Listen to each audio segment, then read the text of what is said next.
Sveiki, su jumis sveikinuosi aš Dovilė, Alma Master ir biomedicinos mokslų daktarė Sandrija Čapkauskenė. Sveiki. Sveiki. Ir šiandien kalbėsime tokia tema apie ilgamžiškumą. Labai populiari. Labai populiari ir manau, kad dažnas žmogus sieja tą ilgamžiškumą ir su jaunystė, ar ne, su sveikata, su energija. Bet kaip yra susijęs ilgamžiškumas ir mūsų mytyba? Nu tai taip, mytyba. Aš galbūt, žinot, irgi pradėčiau galbūt tokiu klausimu. O jūs kada pagalvojat, pavyzdžiui, kad tai, ką jūs valgot, kad tai, kas yra jūsų lėkštė, gali arba prailginti, arba sutrumpinti gyvenimą?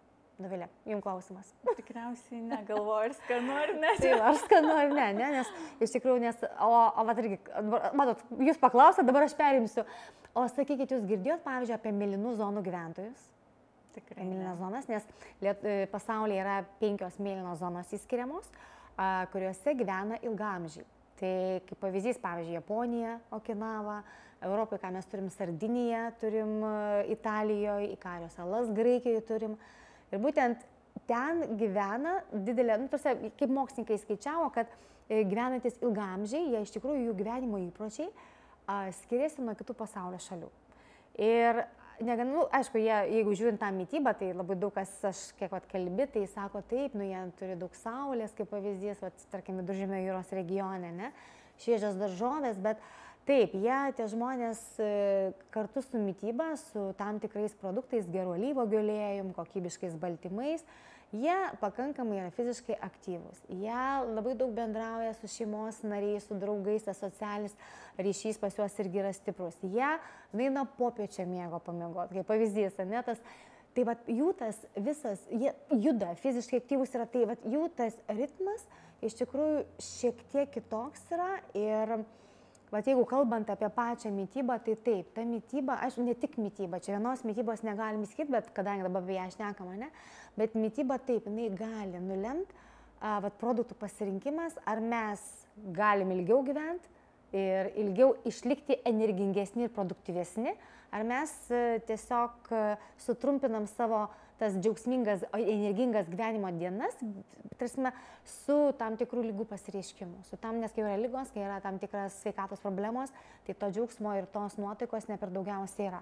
Tai ta mytyba jinai tikrai siejasi, tik aišku labai svarbu yra tinkamai pasirinkti produktus, tinkamai juos apdoroti ir tas, aš manau, sąmoningumas žmonių dėsai, kad rinktis tam tikrą produktą ir nepirkti bet ko ir nevalgyti bet ką. Ir kaip aš sakau, man kartais yra, mano, pavyzdžiui, moto yra geriau nevalgyti nieko, negu valgyti bet ką. Arba, tarkim, kai mes bėgam ryte, arba skubam, tai mes dažnai praleidžiam pusryčius, tada mes pietus valgom tokius sveikuoliškus, tarkim, vištienos, žuvis ir su daržovytėm, vakare daržovės ir mes taip galbūt nėra tinkamų riebalų, dar plus, ten baltymų. Ir mes taip organizmą tokį laikom tokiuose apribojimo tokioje zonai, kur mes tikrai mums trūksta tų medžiagų ir tas medžiagų trūkumas mums, kaip sakau, pasireiškia to, kad mes ten po 3, 4, 5 dienų mes vakarienę tokią suvalgom, kad ir už pusryčius, už vakarienę dar už praėjusias dienas, kaip pavyzdys. Tai tas vėlgi ir tokiu būdu tokie laviravimai, tai viena pusė, tai kita pusė, mūsų organizmui tik tai nesuteikia tos energijos, o kaip tik didina stresą. Ir jeigu taip grubiai tariant, netrumpina gyvenimo trukmę, bet irgi skatina ir uždegiminius procesus, skatina lėtinių ligų pasireiškimo riziką, o lėtinės ligos, taip jas galim valdyti, bet didelė dalis lėtinių ligų iš tikrųjų sukelia rimtų sveikatos sutrikimų. Paminėjot pusryčius, bet iš tikrųjų tikrai atsiras žmonių, kurie sakys, aš nemėgstu valgyti pusryčių ir aš jaučiuosi dėl to netgi geriau, bet jūsų nuomonė kaip savo srities specialistas, ar ne, jūs patartumėt vis tik kažką pavalgyti tiem pusryčiam, kas labiausiai tiktų?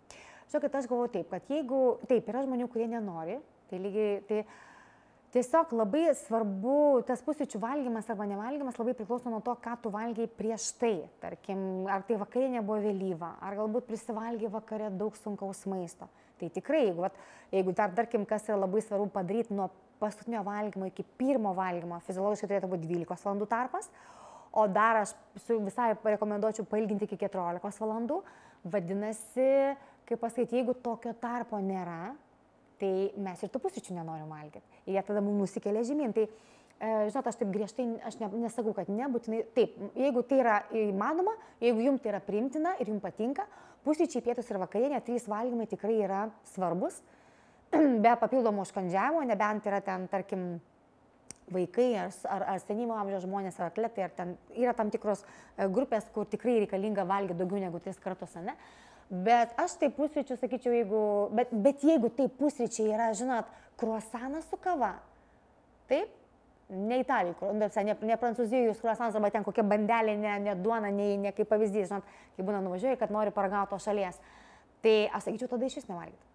Nes tas maistas, kurį jeigu pasirenkat yra prastas, tarkim, jau nusipirkau bandelę į kepyklėlę, kad ir kokia neiskani būtų, bet tai yra balti miltai, tai yra cukrus. Tai kokia yra maistinė vertė ir kiek jūs laiko, kiek jūs turėsit energijos pavalgę tokį maistą.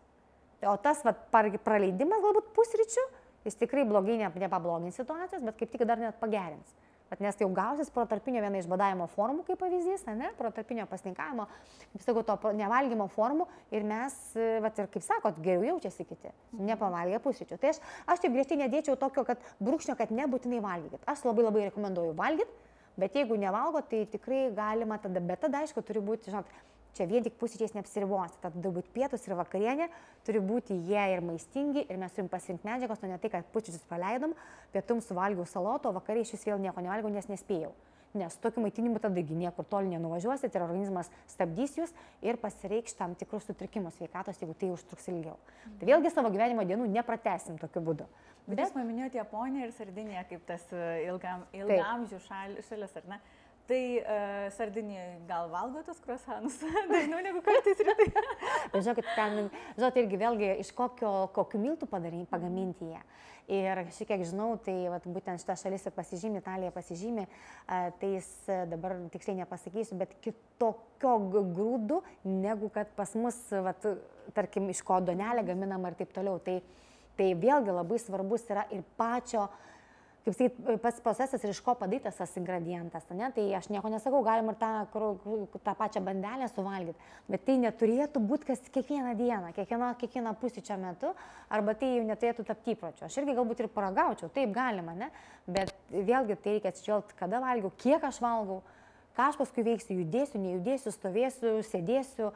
Va čia yra labai daug dedamųjų faktų aplinkui, kad mes tiesiog, ar mes išmetam pusryčius, ar mes juos paliekam. Ir nuo to vėlgi mes tada arba didinam uždegiminį procesą, kada mes vėlgi labai daug užkandžiaujam, kada mes užkandžiavam, kada mes valgom labai prastos, menkos maistinės vertės maistą, kada jisai labai stipriai mums pakelia gliukozės insulino šuolį, tai toks maistas jis labai greitai skaidomas yra. Tokiu būdu. Ir tada mes, kaip sakyt, tos gliukozės insulino šuolius turim per visą dieną ir mes, kaip sakau, žinot, aš ir į mašiną įpilam maždaug litrą, tiesiog kuro įpilam į organizmą valandai 2, jis baigėsi, mes vėl sėdam žemyn, produktyvumas mažėja, energijos nėra ir taip toliau. Ir mes tokiu būdu važinėdami visą dieną tokiais amerikietiškais kalneliais, mes tikrai neprailginam savo gyvenimo trukmės, mes tikrai netaip gerai jaučiamės, nes ta energija pas mus svyruoja. Ir to pasiekmei uždegiminiai procesai didėja, vadinasi, mūsų ta gyvenimo kokybė tikrai prastėja. O dabar, jeigu tie, kurie mus žiūri, ar ne, jau pasiruošę užrašų knygutę rašiklį, susirašyti, kokie maisto produktai yra peilis, ko nuo dabar jau nebevalgysiu arba vengsiu, labai retai valgysiu ir kokie turėtų būti įtraukti į kasdienę mitybą. Tai išvardint pliusus, minusus. Gerai, tai aišku, pirmas, aš tai manau, kad pati žinot, irgi pirma, kuris cukrus, tai kas be ko. Cukrus rafinuoti, angliavandeniai, tai tie greitai apdoroti. Žinot, kaip yra dabar vėlgi ir šventės, ir gimtadieniai, mes jau neišvengsime. Aišku, yra alternatyvos to sveikesnio produkto, sveikesnio saldumyno, tai yra tikrai geresnis variantas. Ir tai cukrus ir rafinuoti angliavandeniai, nes iš tikrųjų jie labai greitai apdorojami organizme, jie tą pakelia gliukozės šuolį, tas gliukozės šuolis atitinkamai insulino šuolis sąlygoja. Ir tas bangavimas, kaip ir minėjau, dienos bėgiai, jisai tikrai mums ir mažina energijos kiekį, ir produktyvumą, ir kartu didina, bet būtent tos laisvų radikalų išsiskyrimą didina, tų teršalų organizme ir atitinkamai slopina ir pačios ląstelės funkciją ir didina uždegiminius procesus. Tai šitie, aišku, jiems, kaip sakau, maistinė vertė yra labai prasti. Kartais galbūt galima, kartais, bet tada galbūt netgi irgi pasirinkti tą aukštesnės kokybės, kad ir, kaip sakyt, blogiuką, bet aukštesnės kokybės, suvalgyti su malonumu. Ir aš kaip visada yra, sakau, kompensacija. Padarom sąlyčio nuodėmę plus 5000 žingsnių. Prašau, galit, kaip sakyt, galima tą daryti, ne? Tai cukrus ir būtent tie rafinuoti angliavandeniliai. Antras peilis, sakyčiau, tai yra, gal jau dabar mažiau žmonės valgo, bet yra visi apdoroti, perdirbti, ten mėsos gaminiai, tokie visi tokie, kur, kaip sakyt, nu, nenaminės gamybos, ne? Šičia. Tada toliau kitas produktas, tai yra, galbūt aš jį bendrai įvardinsiu, tai yra transriebalai. Tie hidrinti, kaitinti riebalai ir jų yra daugelįje produktų. Pradedant saldainiais, atrodo tokiais nekaltais, ne? Glaistytų sūreliu, keksiukais, pyragais, konditeriniais gaminiais, va, tai aš nekalbu apie greitą maistą ir taip toliau. Tai va čia yra tas peilis. Ir vėlgi, žinau, kad mes negalim taip sakyti, kad va dabar jau, nu taip, kaip jūs sakote, aš galiu eliminuoti. Nu, galbūt ateis kažkoks šventė ar kas ir tai, va, irgi yra tam tikros dabar irgi geros taisyklės, sakot, nu gerai, va, einam suvalgyti picos, kaip pavyzdys, ne? Tai aš kaip ir dažnai sakau, nu tai pasirinkit picą ten ar su vištiena, tarsi su bent jau ne kokia saliami, ten dešrytė, bet nu, su geresniu produktu pasirinkit tą pizzą. Ir, kad vėlgi užtikrint tą gliukozės stabilumą, geriau suvalgyti pradžiai salotų, dubenėlį, tikrai neatrodysit keistai prie visų, o tada valgyt su visais picos ir picos mažiau suvalgysit. Ir paragausit, ir tarsi, jeigu dar, nu, tarsi, tų picų dabar tikrai skanių kepama yra, ir žinau, kad ir kepama ir be glitimo padai būna, ir tikrai, tie ingredientai tikrai yra geri, bet jeigu suvalgius, pavyzdžiui, salotų prieš pizzą, suvalgant pizzą, ir dar, jeigu išeitų pasivaikščiot po picos, nu, nebūtinai tos 5000 žingsnių, bet bent jau pusvalandį, tada mes turim visą komplektą ir galite ir mėgautis. Atrodo, kad, žinot, nes mums dažnai atrodo, kad mes jeigu eliminuojam ten rafinuotus angliavandenius, cukrų išmetam, tai mes atrodo, dažnai būna klausimas, tai ką man valgyti? Nes nelieka nieko, nu kaip pavyzdys, nes tų rafinuotų produktų pas mus yra apie 90%. Ką mes valgom iš to viso maisto, ne? Arba didelė dalis tų. Ir mums dažnai kalba, tai ką tada mums valgyti, ne? Tai vat, tiesiog galima labai gražiai susidėlioti va toj situacijai, daržovės, tas sunkesnis, gal blogesnis maistas ir tada, jeigu įmanoma, tai yra pasivaikščiojimas. O pasivaikščiojimas yra ypatingai svarbus ir kas ypatingai turi ir prediabetą, ar diabetą antro tipo, ar pirmo tipo, ar prasideda metabolinis sindromas, nutukimas, tai tas pasivaikščiojimas turėtų būti kiekvieną dieną ir ypatingai po to po valgio, tai ypatingai gerai veikia tam tikrus rodiklius, kraujo rodiklius ir visus kitus procesus. Supratau. O dabar tie jau patys naudingiausi produktai? Patys naudingiausi, ne? Tai aš galbūt pavardinčiau visus. Galbūt iš pačių tų naudingiausių, tai išskirčiau, aišku, daržovės. Bet nu, pas mus su tom daržovom irgi yra, mes porą mėnesių jas turim šviežias. Kitą laikotarpį galbūt vėlgi tas mažesnis jų kiekis ir mažesnis prieinamumas prie jų. Bet galima kaitaliot pagal sezoniškumą, kad raugintas daržovės. Bet tos daržovės turėtų būti. Toliau yra labai geras labai sveikintina, jeigu vartojat sveikus riebalus. Nu, jie taip vadinasi, sveiki riebalai, ne?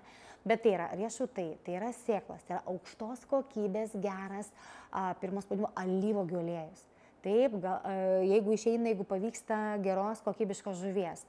Taip pat avokadas, pavyzdžiui, irgi. Tai va tie gerieji riebalai, jie atitinkamai irgi lėtina tą patį gliukozės išsiskyrimą į kraują, jie didina sotumo jausmą, mažą užkandžiavimų kiekį, vadinasi, su tais užkandžiavimais pas mus ir tų laisvųjų radikalų ir kitų medžiagų apykaitos produktų mažiau gaminasi, mažesni uždegiminiai procesai, mes ilgiau gyvenam, nes tos visos lėtinės ligos, mes geriau jaučiamės, energingesni ir tos lėtinės ligos jos kažkur toli būna. Tai vat, jeigu taip man gerieji riebalai, tai aš išskirčiau alyvuogių aliejų, avokadą, riešutų sėklas būtinai, ne? Kaip sakiau, daržovės, uogos, vaisiai. Uogų vaisių taip pat mums reikia. Nu, aš galiu išvardinti visus produktus, kas mums reikalinga įtraukti, ne? Bet tik akcentas ant to, kad pirmenybę teikit uogom.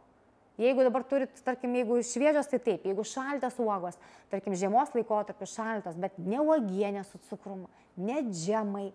Taip, kad ir močiutės virta uogienė skanina, bet joje yra cukrus, jinai yra kaitina, tai geriau tada trintos uogytės. Jeigu vietoj saldiklio cukraus galbūt panaudot nerafinuotą, tarkim, rudą cukranendį, kažką natūralaus, medus šviežias, kaip pavyzdys, bet kažką natūralaus jau geriau, aišku, iš vis mažinti cukraus kiekio naudojimą, bet jeigu jau rinktis iš tų, tai jau tą natūralesnį ir kokybiškesnį, tai tada mes turėsim tą bendrą vaizdą. Tai vat, žiūrėkit, daržovės, uogos, kaip pavyzdys, neriškiai mėlynos, raudonos spalvos, tada riebalai gerieji, na, ką dar, ankšnius išskirčiau. Vat jeigu, nežinau, ar pati valgot ar ne, tarkim, lęšiai, avinžirniai, porą kartų per savaitę yra būtini ir dėl skaidulų kiekio, ir dėl to vadinamo lėtai skaidymo krakmolo, ir dėl sotumo jausmo. Ta prasme, kuo įvairesnė mytyba, tuo jūs duodate organizmui daugiau maistinių medžiagų, vitaminų, mineralų, organizmas yra stipresnis, jis pajėgus būtent palaikyti pusiausvyrą procesų, kurie vyksta jo viduje. Ir tokiu būdu gal netgi mažint uždegiminius procesus ir tokiu būdu tolintas visas ligas, kurių mes iš tikrųjų bijom ir kurios drastiškai ateina jauname amžiuje. O dabar apie žuvį paminėjot, o mėsos nepaminėjot. Va, tai aš taip, aš esu už kokybišką mėsą. Aš pati mėsos nevalgau gal 10 metų, bet aš jos neignoruoju ir kas gali valgyti be mėsos tvarkoje, bet jeigu kas valgot mėsą, tada irgi reikėtų pasirinkti, nes kaip ir žuvis lygiai taip pat, taip ir mėsa, jos kokybė skiriasi, kur jinai auginta yra, kaip ten pats auginimas, pašėrimas, taip gyvūno irgi. Tai vat vėlgi, jeigu mes renkamės gerą kokybišką turim pasirinkimą mėsos, tai taip jisai, tas produktas yra tikrai reikalingas dėl kiaušiniai lygiai taip pat, ne? Tai kaip sakau, laimingų, nelaimingų vištų kiaušiniai, tai irgi yra, kokį mes perkamės, ką mes pasirenkam, tik labai svarbus yra visiems produktam yra, labai svarbus, kiek mes jų suvartojam, kaip dažnai ir kada, ir kokiu principu derinam, kaip mes juos paruošiam, ar mes juos ten stipriai apkepam, kokiem saulėgrąžų aliejų keptuviai, tai ten iš vis nieko nelieka, kad ir tą gerą mėsą įdėkit, kaip pavyzdžiui, žvėrieną kokią pavyzdžiui, ne? Jos nieko neliks, jeigu jūs ją netinkamai apdorosit. Tai va čia yra labai svarbus tam tikri faktai, kad ir pats produktas, apdorojimas, paruošimas, va ta visa suma, kad būtų. Ir tada mes jau turim tą rezultatą, kaip mes jaučiamės. Tai dabar jau apibendrinimui. Klausimas paskutinis, gal dar turit kažkokį tai patarimą, ką galim dėl savęs padaryti, dėl savo mitybos ar ne kasdien, kad išliktumėm tais ilgaamžiais, sveikais, energingais žmonėmis. Aš tai žinau, kaip jūs sakėt, tas ilgaamžiškumas, tai ne tai, kad mes jaunai atrodom, bet kaip sako, aš esu jaunas vidus, širdį, aš judu, aš keliauju, aš domiuosi. Tai jeigu taip apie mitybą kalbant, ką aš kalbėjau, tie produktai, ką įskirt, ką eliminuoti, galbūt mažinti ir ką daugiau įtraukti, aš dar pridėčiau vandens vartojimą, tai čia yra labai svarbu. Aš labai pridėčiau, kad valgytumėt 3 kartus ir galbūt atsisakytumėt užkandžio, taip, kad jūs padarytumėt tą 12-14 valandų tarpą nuo paskutinio valgymo iki pirmo valgymo, taip, kad pasirinktumėt, kad įrinktumėtės produktus pagal sezoniškumą, ne tai, kad bananas vasarą žiemą, bet galbūt vasarą rinktis uogas, rudenį rinktis tuos vaisius, ką mums siūlo dabar, tarkim, šiuo metu gamta, kad būtų ne mažiau 3 spalvų lėkštėj, žiemą, vasarą 5 spalvos, taip, kad būtų kuo daugiau spalvų, tada vėlgi mes tada su tom spalvom gaunam ir polifenolius, tai tie antioksidantai, kurie reikia pas mus organizme, vitaminai, mineralai. Šitas ir aš labai vėlgi aišku, fizinis aktyvumas, miego kokybė, tai čia kas be ko, streso mažinimas ir aš dar labai akcentuočiau, žinot, ką tą svorio kontrolę, kraujospūdžio kontrolę ir gliukozės kontrolę. Nes būtent va šitų rodiklių išlaikymas, stabilumas ir dinamikos, kiek įmanoma, tas nepokyčiai kažkokie labai drastiški, vėlgi mažina uždegiminius procesus ir ilgina mūsų gyvenimo trukmę. Tai ačiū Jums labai už patarimus ir tikėkime, kad įkvėpiam daugumą gyventi sveikiau. Ačiū labai.